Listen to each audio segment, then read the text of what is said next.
Behind me here in the very heart of London, one person ruled the roost for many years. She went down in history as Britain's very first British female Prime Minister. We're talking, of course, about the wonderful Margaret Thatcher. Hi, good morning, Neil Sean here in the very heart of London. Nice to see you today. And as ever, just think, a couple of days ago we were filming here. Gorgeous spring sunshine, boiling hot. Now humid, full of rain, dark and cloudy. Just letting you know in case you're coming over to London, pack everything. You never know. You never know how it's going to be, I feel sorry for the people on the open top buses, they climb on there and it's nice and sunny, and then sort of 5 minutes later the heavens open and they're all scowling downstairs and you think, could have told you that.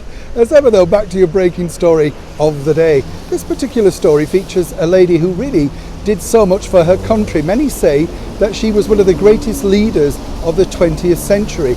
We're talking Margaret Thatcher, of course, who shot to power way back in 1979 as the very first British female Prime Minister, changing the course of history quite literally. Now, I met Margaret Thatcher very briefly, and I knew her daughter Carol also from our time together working on a news channel. I found them both to be absolutely charming, nothing like their characters that they perceive or of course are shown on screen or through the media, as is often the case.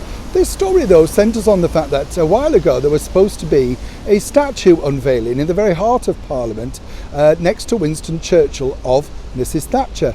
But that was all put to one side. Guess by who? Now, as we know, the removal of statues has taken a pace of late. A lot of people are saying nobody would want to see or be reminded of Mrs Thatcher's generation. Well, there's lots of people through her generation that simply would like to be reminded. Whatever your politics, you cannot deny she has a place in history, good and bad. Everybody who lives through political landscape creates good and bad things. Now, what's interesting is they decided that they couldn't risk it being in the centre of Parliament. At one point, they were going to take it inside, but now we can tell you it's gone to her hometown of Grantham in Lincolnshire.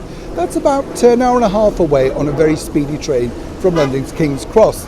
They unveiled it the other day amid tight security, and it's a splendid statue, let me tell you. And if you want to go to Grantham to look at the birthplace of this remarkable lady, the shop where she first started her life, owned by her father, is still there. I've been in it. And the local museum has some of her artifacts and very famous costumes that she wore for various events. Sadly though, this particular lunatic here decided to egg the statue within hours of it being put up. Apparently he was trying to get a group on social media to follow suit as well. Very clever, don't you think? What of course this man didn't really think about was the CCTV. Apparently now there's a search and they found him, but of course he's not upset by it at all. He said it's something he wanted to do. Imagine that being your life ambition.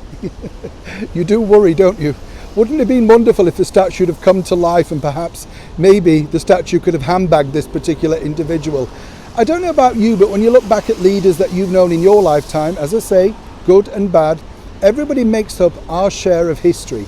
And whether you like it or not, it is our history that we should celebrate, good and bad. The removal of any statues basically just says you can't cope with what's gone before. And these people who led the world to sometimes good times and sometimes bad times certainly do need to be remembered for everything that they did. Neil Sean in the very heart of London.